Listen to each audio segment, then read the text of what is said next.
Queridos amigos, continuamos viajando por la región del pensamiento, concretamente ahora por la región de los presocráticos, Grecia, y en esta época, en los que estamos ahora hablando, siglo V antes de Jesucristo.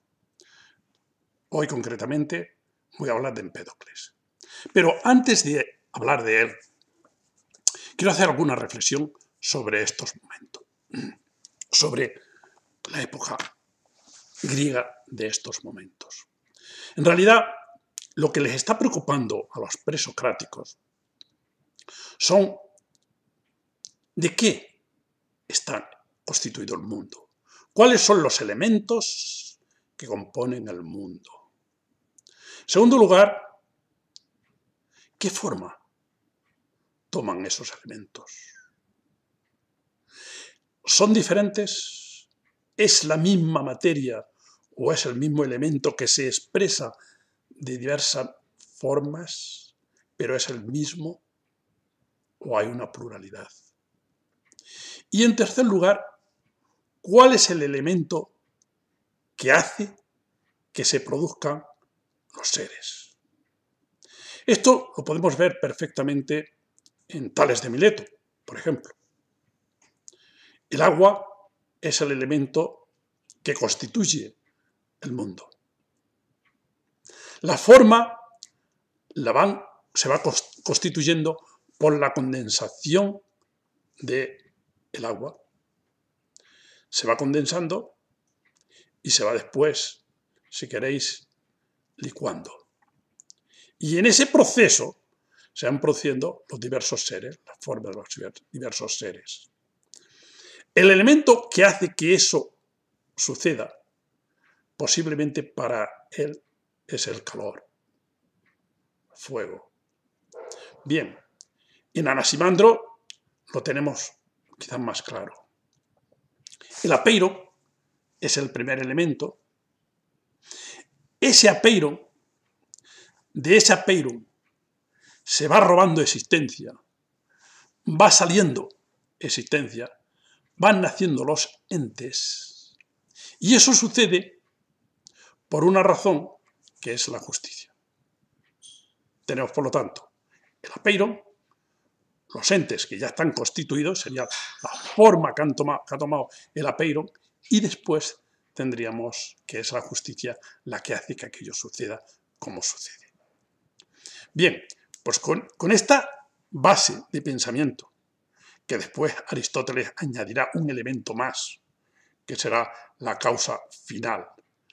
¿Para qué sucede esto?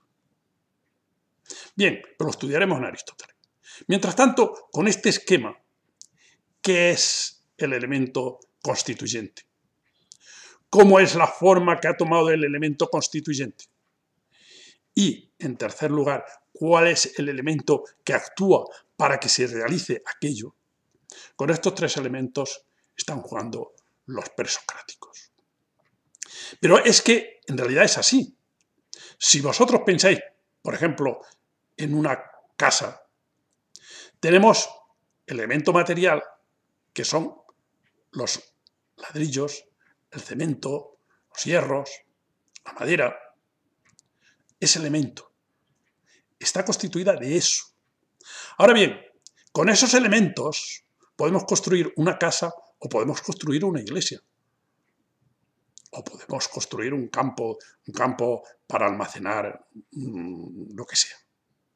Bien, por lo tanto, la forma que tomen esos elementos es la que constituye el ser de una manera o de otra.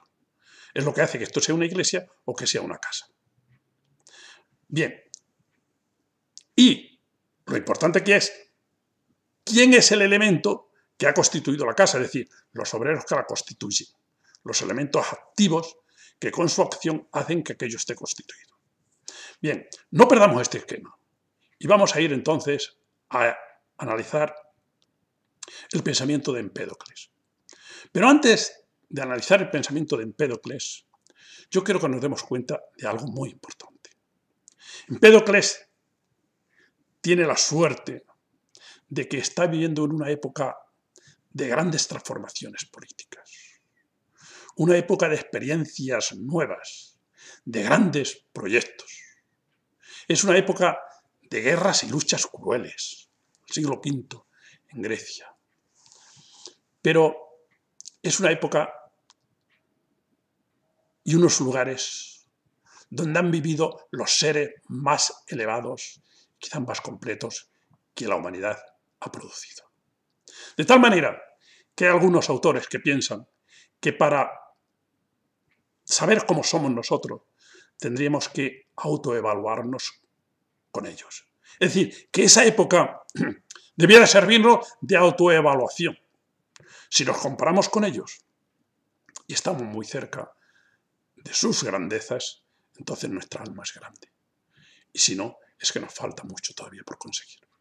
Es el siglo V antes de Jesucristo.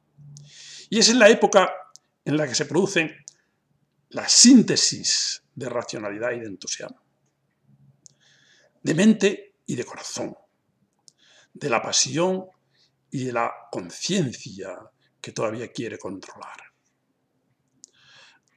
o que está empezando a controlar. Aquí se zarandea el remolino del ser todavía. Aquí se experimenta el torbellino del ser todavía.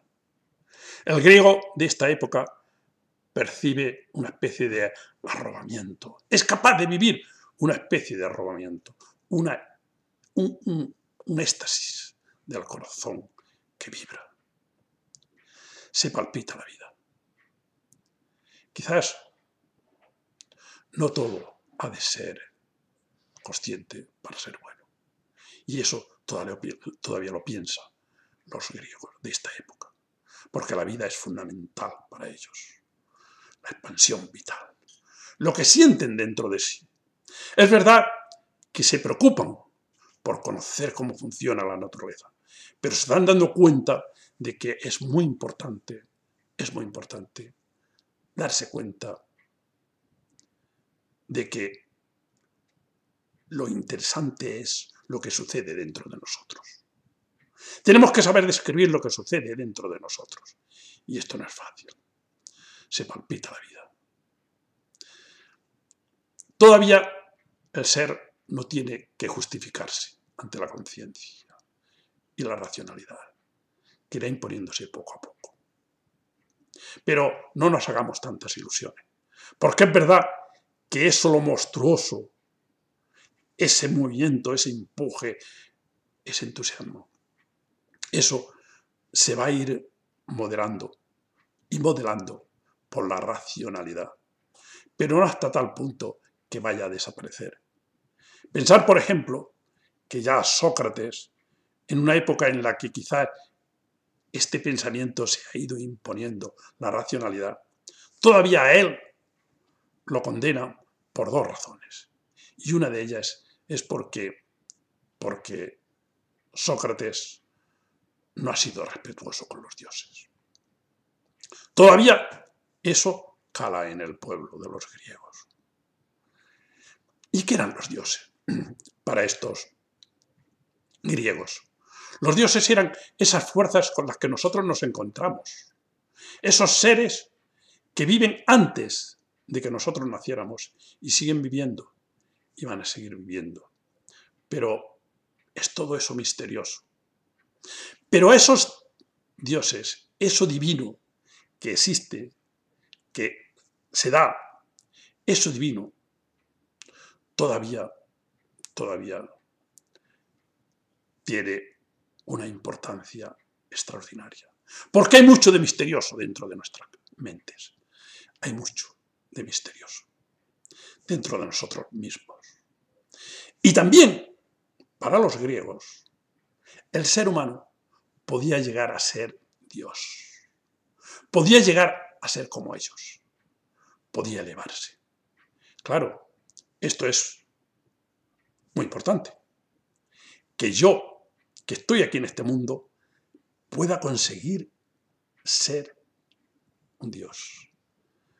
Bueno, sería un poco porque la religión cristiana tomó de los griegos casi todo su pensamiento, casi toda la base de su pensamiento. Aquí San Pablo fue muy listo. ¿Y qué es lo que sucede? San Pablo y luego todos los santos padres. ¿Qué es lo que sucede? Pues que también actualmente la santidad, al llegar a ser santo para vivir esa eternidad. En esta época, la que os estoy describiendo, del siglo V antes de Jesucristo, vive Empédocles de Agrigento. Alrededor del 485, por ahí debió de nacer.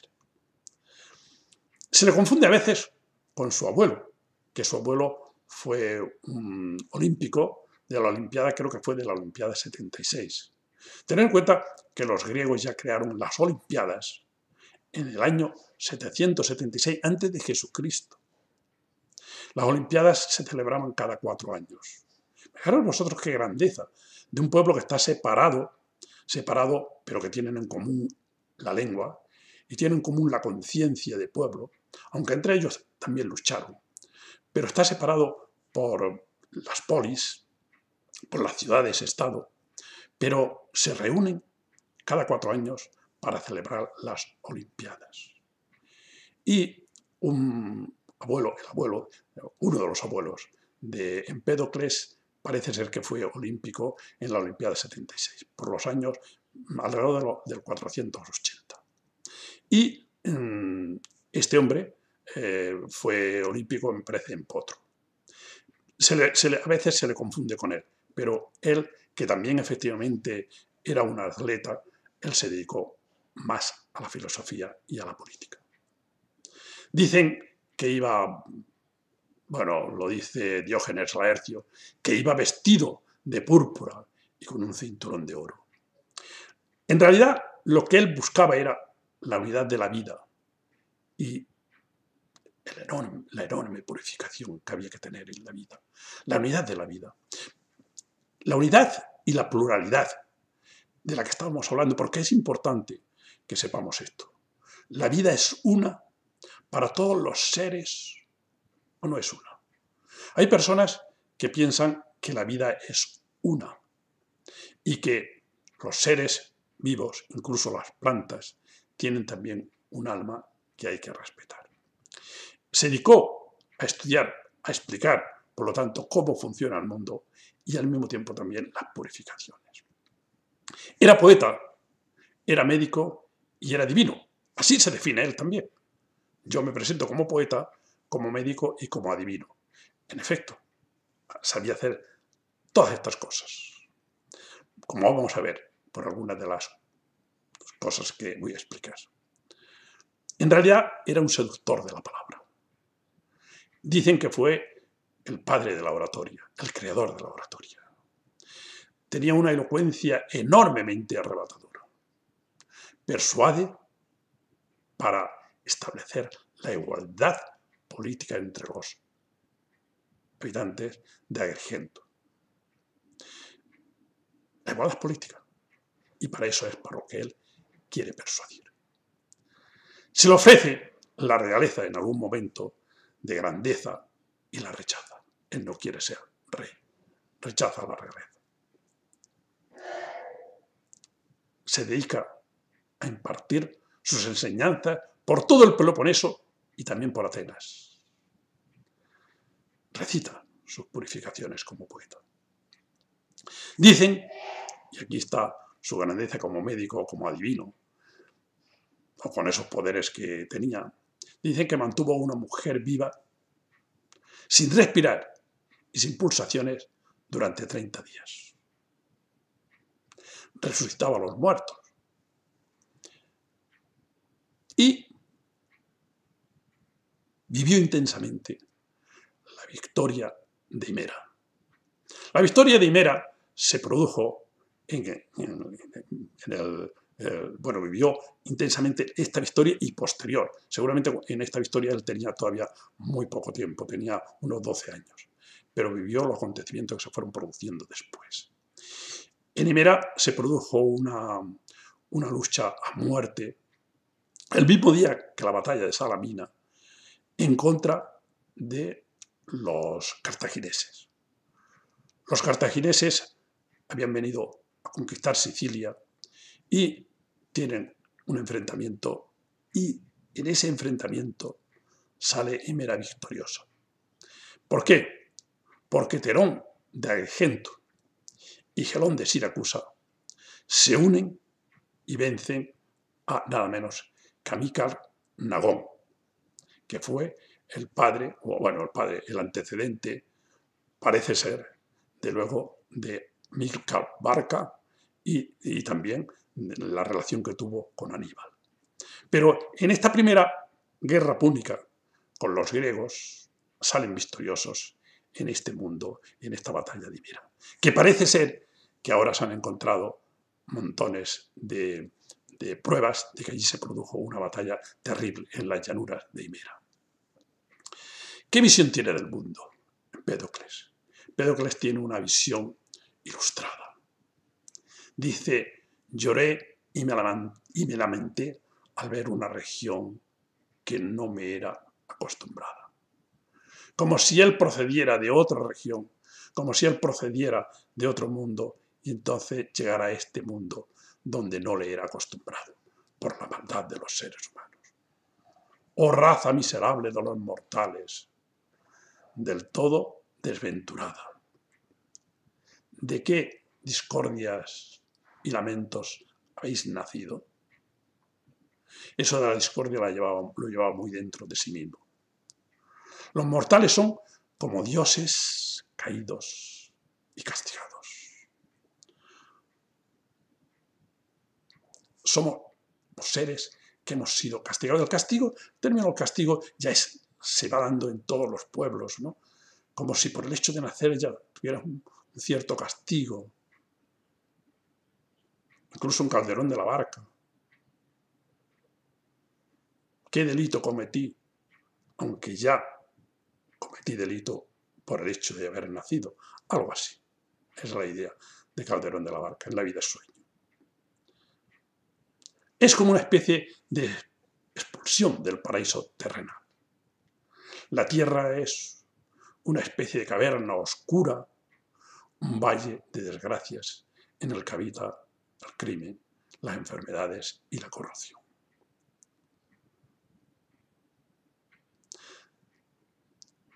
No vemos, sin embargo, la debilidad y la realidad del mundo. Vivimos en una incertidumbre estructural que nos atenaza.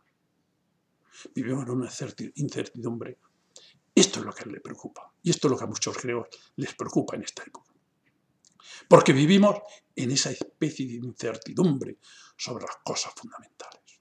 Es verdad que podemos saber mucha ciencia, podemos saber muchas matemáticas, podemos conocer mucha técnica, pero cuando nos preguntan, oye, ¿cómo controlas tus celos, por ejemplo? ¿Cómo controlas tus sentimientos? ¿Cómo controlas tu envidia? ¿Cómo controlas tu fuerza bruta? ¿O cómo controlas tu amor? Entonces las matemáticas no nos sirven mucho. Ni nos sirven las matemáticas, ni nos sirve la descripción de la naturaleza. O por lo menos no nos sirve en principio. Se puede convertir en ello. Y siempre se pueden aprender cosas. Si tu intención es aprender a depurar tu alma. Pero en este mundo de discriminación, de sufrimiento, hay un principio de orden cósmico, además. Un principio de orden cósmico que garantiza el orden.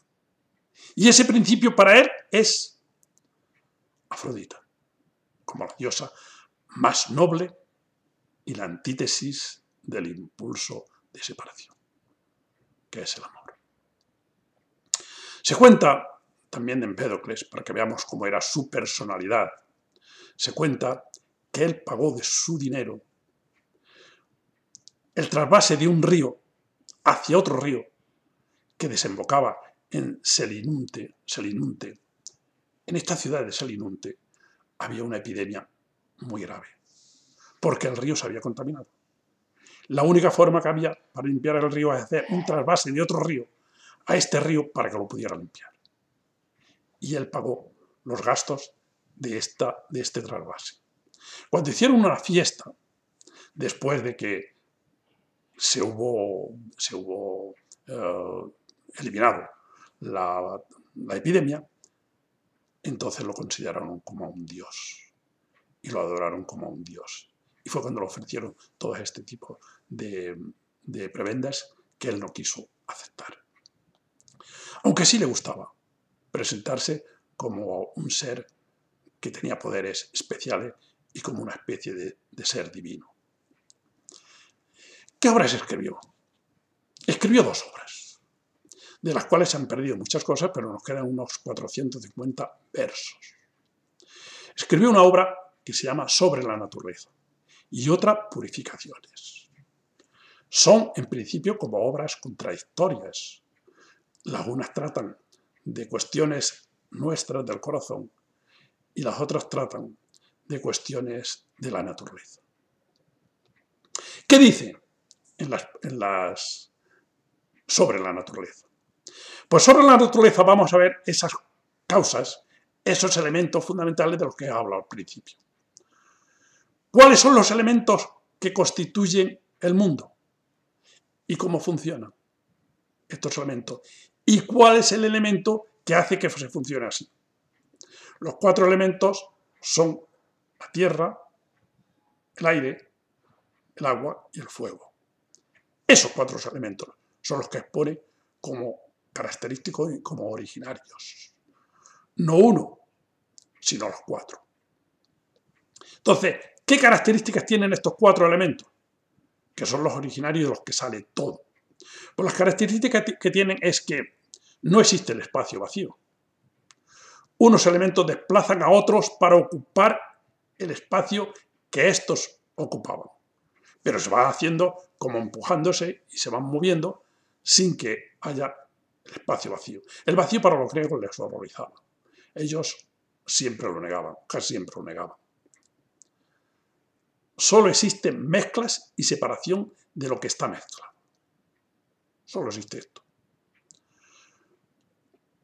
Como las mezclas de los pintores, decía él, que mezclan diversos pigmentos y dibujan pájaros, fuentes, y ellos se convierten en blancos, huesos, se convierten en otro tipo de especies. Entonces son como los pintores.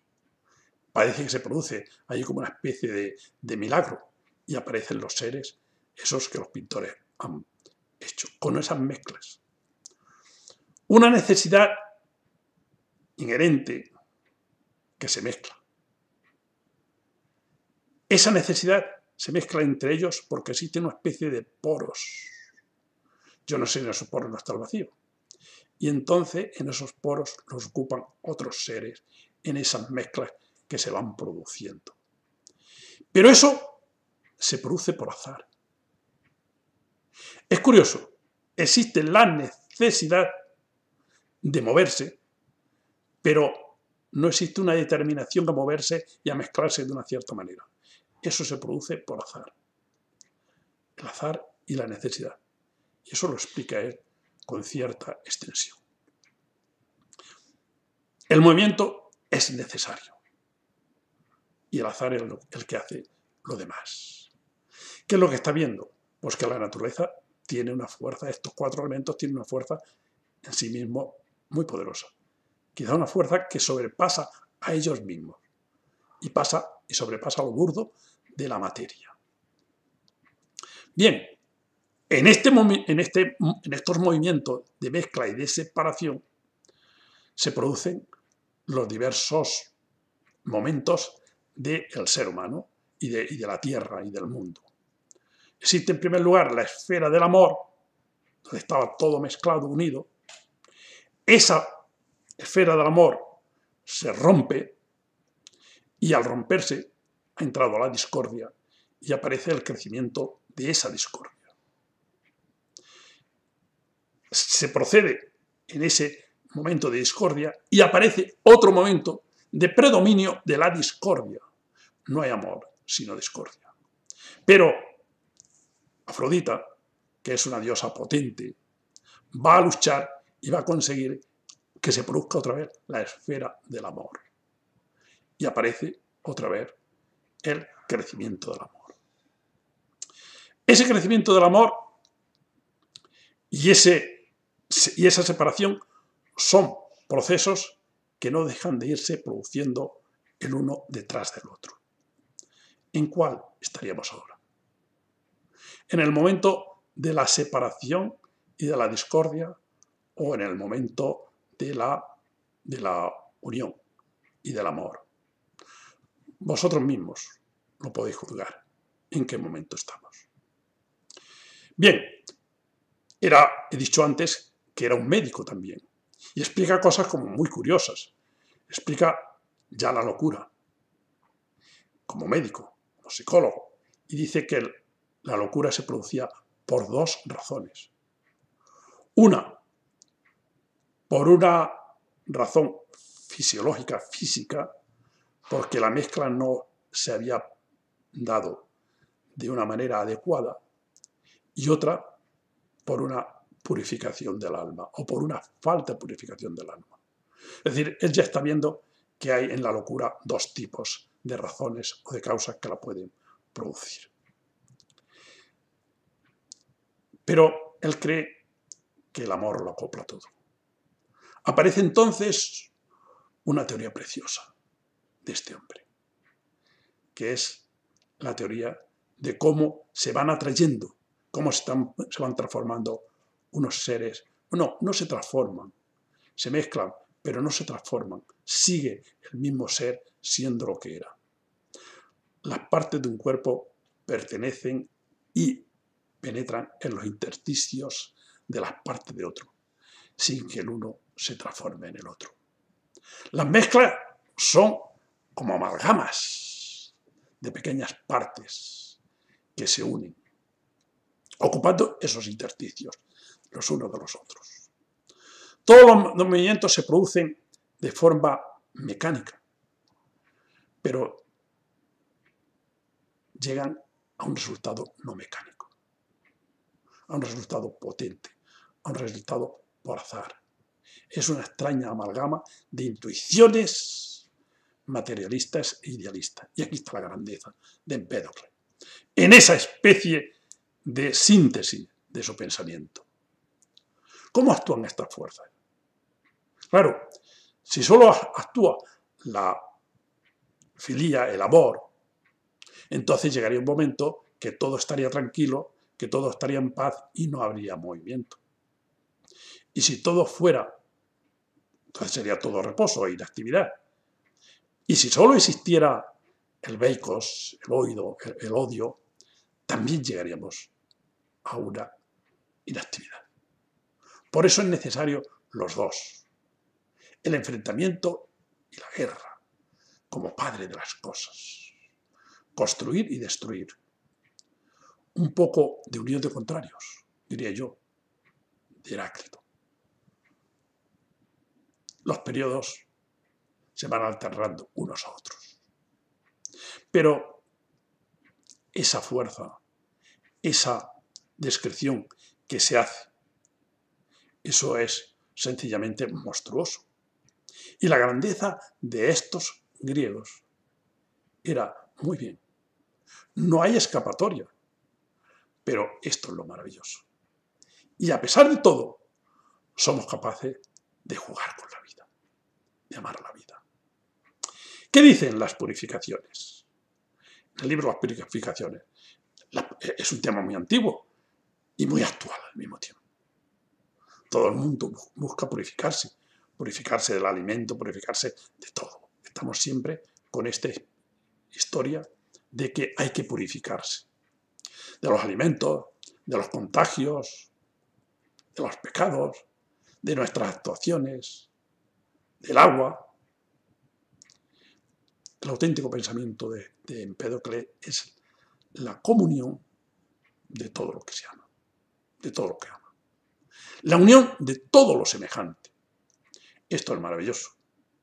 todas las cosas hay dos, en todas las cosas hay dos impulsos que luchan entre sí y que dan por resultado el nacimiento y la muerte.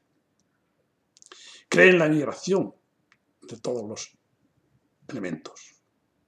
Él mismo ha declarado haber sido ya ave, arbusto, pez, muchacho, muchacha. Hay una atracción y una repulsión en esta vida. Y hay que intentar purificarnos para poder conseguir ir subiendo estadios y no cayendo. Todo lo vivo es uno. Pero él cree que hay que poner el amor donde ha desaparecido.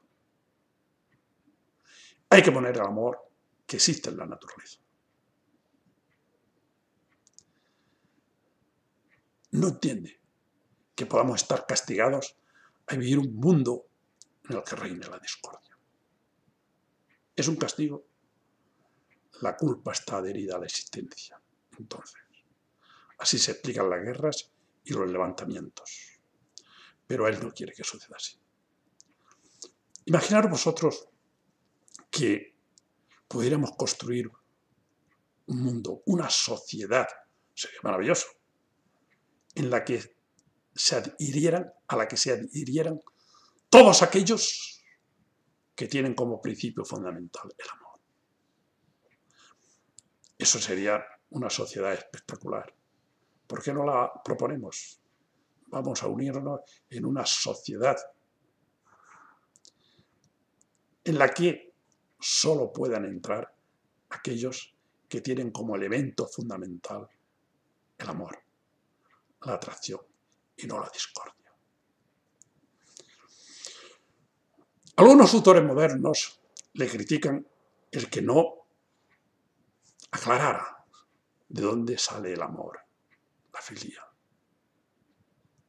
¿Sale de lo semejante o de otro elemento diferente? Es decir, esta causa de la que yo he hablado al principio, que es la que mueve, y que decíamos que era por la justicia y la injusticia en algunos de los autores, de los presocráticos, ¿aquí de dónde nace? ¿Por qué nace el amor? ¿De dónde nace el amor? Él dice que sucede todo, esto sucede por azar. ¿Pero en qué consiste? Si sucede por azar, es porque está ya dentro de la naturaleza. La naturaleza ya lleva dentro de sí ese deseo, esa energía.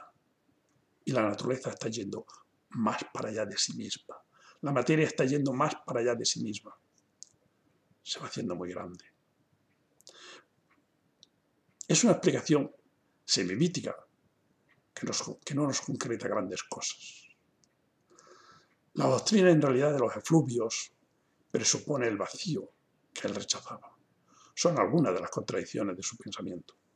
En el fondo, él atribuyó a la materia y a las cosas la fuerza del amor y del odio. Esa materia, que pasa de lo burdo de la misma materialidad para ser otra cosa.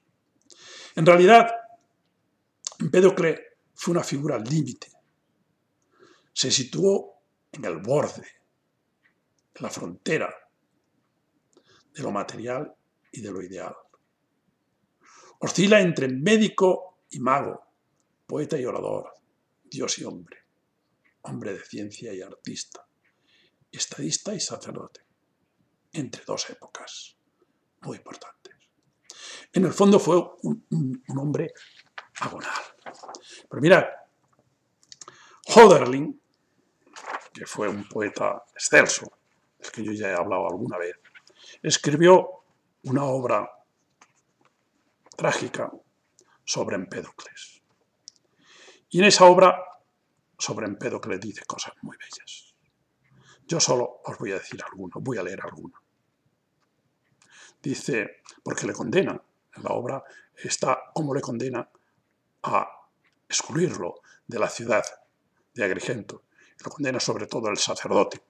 Y aparecen unos personajes que van hablando con él y le van ayudando. Y aparecen sobre todo dos mujeres, dos chicas, que empiezan hablando en la obra sobre él. A una de ellas la ha curado de una enfermedad grave. Entonces dice frases como esta, he recogido algunas. Y porque es dulce, se atreven con él los cobardes. Otra. Oh eterno misterio, lo que somos y buscamos, no podemos hallarlo. Lo que hallamos, no lo somos. Esto lo dice una mujer, Pantea, que empieza en la obra como elemento de búsqueda de Empédocles. En realidad es que, como decía Heidegger, la labor del poeta es construir lo habitable. Incluso, como diría también Hölderlin en Hiperión, no creen en lo divino más que aquellos que de por sí son dioses. El orden interior los castiga. Tener como tú intimidad con todo lo que de divino hay en el mundo nunca es demasiado. Cuando Empédocles les dice, es que quizás sea demasiado lo que yo estoy tocando, lo divino. ¿Cuál es el destino de los hombres? ¿Llevamos dentro de nosotros el destino que nos arrastra? Respeta aquellas cosas que no entiendes. Intenta comprender el misterio de una pena. Son consejos bonitos, creo, ¿no? Intenta comprender el misterio de una pena. El que gana al pueblo habla como desea, déspota. Había sido bello, pero ahora es penuria. Jamás reinó sobre esta isla un mortal como él, dice también uno de los personajes de la obra. Pero más importante que describir lo que sucede en la naturaleza y en el mundo es escribir lo que sucede en el corazón. Es describir lo que sucede en el corazón. Esta es la idea de Empédocles. Oh, es terrible tener que pelearse con seres dignos de desprecio. Una frase bonita, la voy a repetir. Oh, es terrible tener que pelearse con seres dignos de desprecio. Aquello que atormenta es terrible y mi vida te atormentaba. Existen personas para la discordia, existen personas para la paz. Es otra de las frases que dice alguno de los personajes de la obra de Empédocles de Hölderlin. Continuaremos. Muchas gracias.